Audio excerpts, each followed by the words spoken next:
My name is Syed Ahmad. I run a software company called DPL. I'm chair of IT in Prime Minister's Task Force on IT and Telecom, and I'm also part of the board of directors for PRAL and KPIT board. So I'm here to talk about the correlation and connection between ERP and digital transformation. So there are a lot of misunderstandings, misconceptions when it comes to everything about digital, And mainly it is because a lot of marketing and sales people, they just use all these buzzwords to sell their products, whether or not this relates to their product or not. So I will be talking about the three most important, thank you, three most important, three most used and misused words in the digital ecosystem. So one is digitization, digitalization, and digital transformation. And I'll be talking about the differences between these and what different approaches you need to approach all of the three. Next.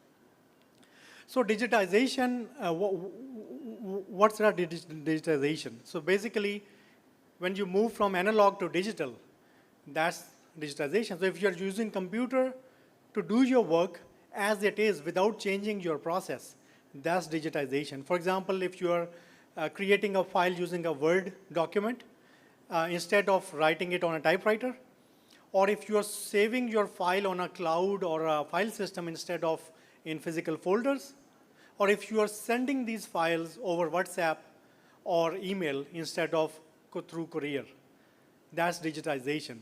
So converting maps and land records into computers, that's digitization. It feels like we are still, this is like 40 years old concept, but unfortunately in Pakistan, we are still way behind. We still see fires burning all of the, government files in a building with no backup. We still see Supreme Court waiting weeks to deliver summons and notices to the recipients. We still see clerks spending days trying to find a file. So we have a lot of work in Pakistan to do when it comes to digitization. Next. So, previous. So now I'll talk about digitalization. So where digitization uses a generic software like Microsoft Office, digitalization is more like when you use specialized software to standardize and to optimize your business processes. So this is like typical ERP platforms that you use. They are there to standardize your processes. They are there to optimize your processes. So for example, if you use QuickBooks to do your accounting, that's digitalization. You're doing the same thing, but you're using a specialized software.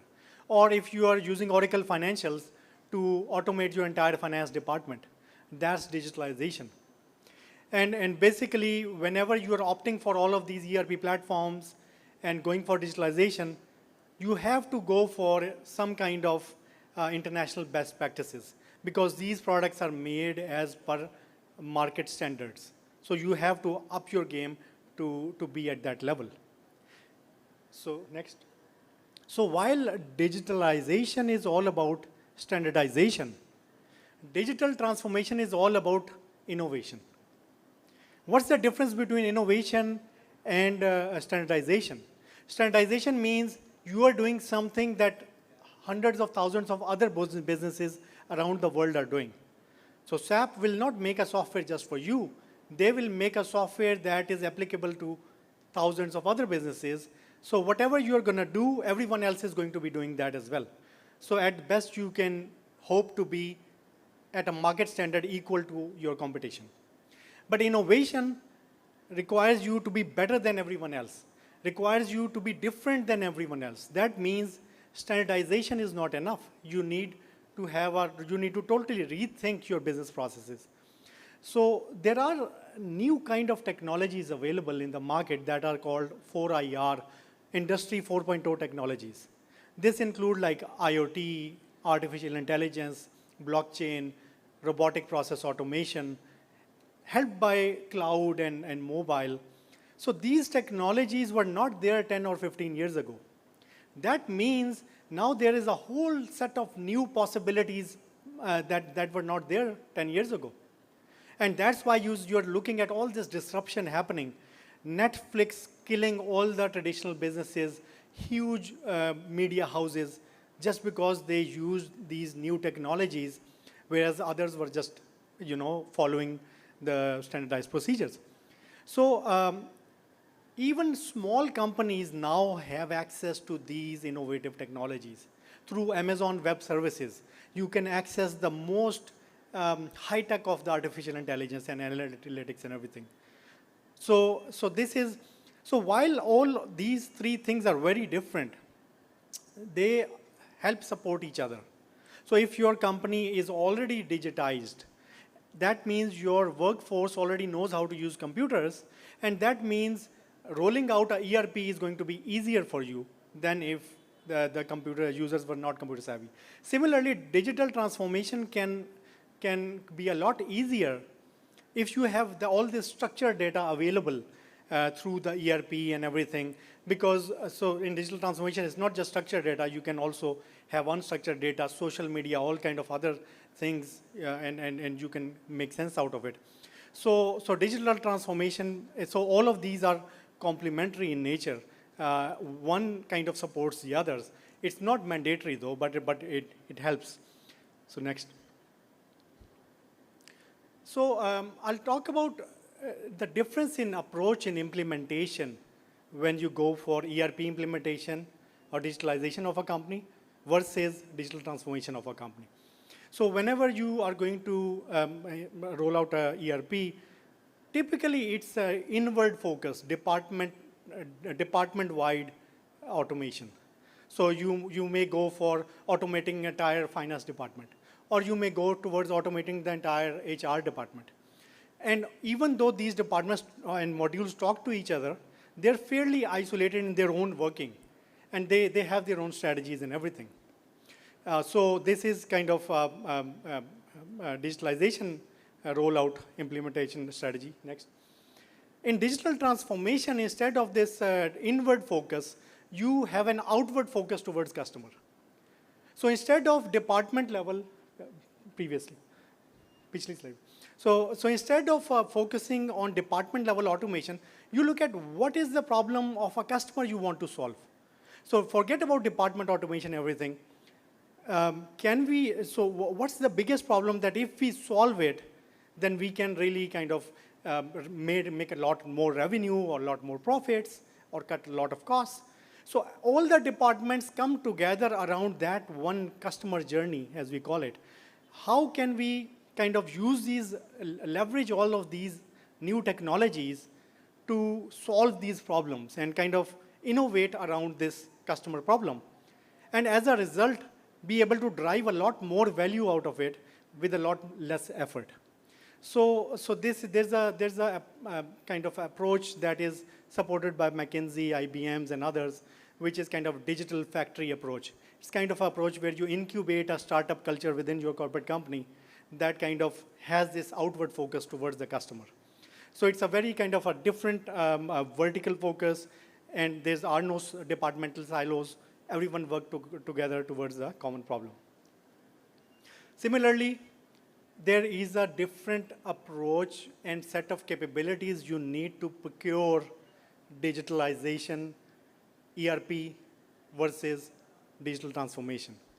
So in a typical ERP platform procurement, you have a principal or a vendor, which is like Oracle, SAP, or Salesforce, these big companies. They have a pre-built software that you are going to use. Then you have these system integrators who use these softwares, who are good at scaling, scoping and sizing the effort and cost and budgeting and everything. And then they are also good at business consulting, where they look at the software, they understand software, and they look at your company, and they try to bridge that gap. So they will configure the software to an extent where it is closer to your processes, and then maybe help you kind of bridge the rest of the gap so that you and the software are aligned together. And the third part of this equation is the IT department or IT manager, who's typically good at 2 or 3 things. They're good at procurement of IT software and hardware. They're good at system support, and that's why they're seen as a support department. and they're good at operations of networking and data centers. That's what typical customers' IT departments are good at. And that's why they're generally seen as a cost center. But in digital transformation, everything is different. You need different mindset, different capabilities, and positioning to do this. So here, instead of the large software provider, you have all these technologies, AI, IoT, RPA, and all of these technologies are available on the cloud. It's democratized. It's not available within a few companies.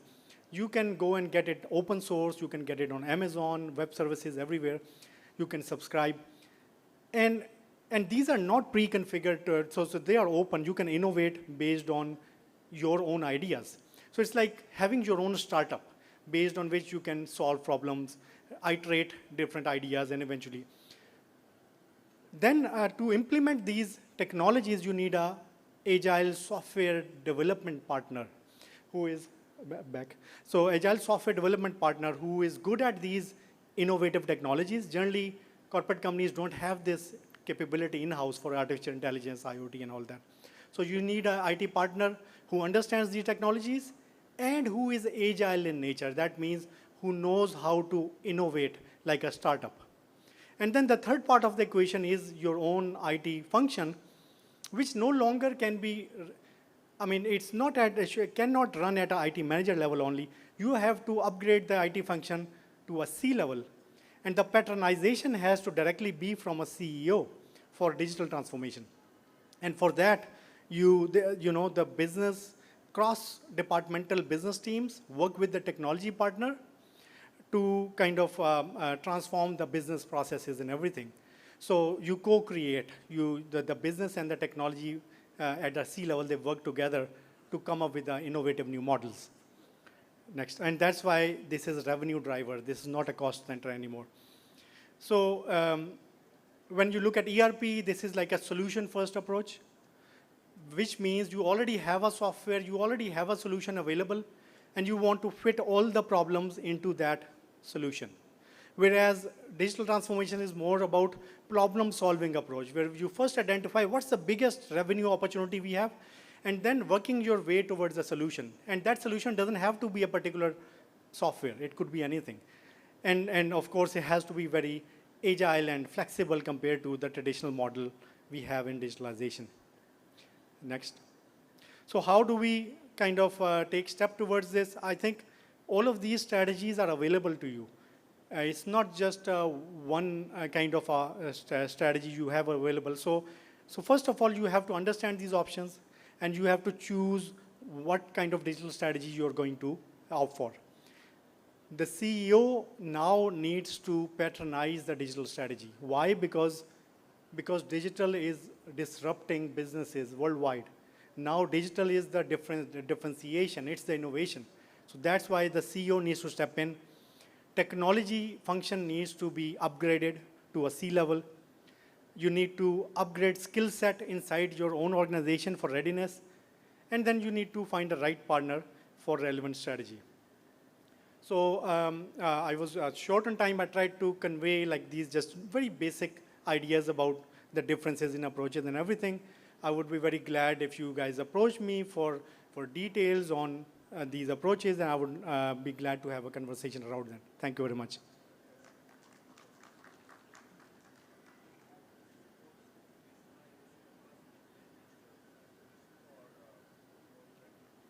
So you're asking, do you have to go for first digitalization and then digital transformation, or can we go directly? I think there is a huge opportunity. So digitalization, ERPs, they are a huge effort. And there is an opportunity where you can just create this shortcut directly to these new technologies. Why? Because now you have mobile and cloud with you.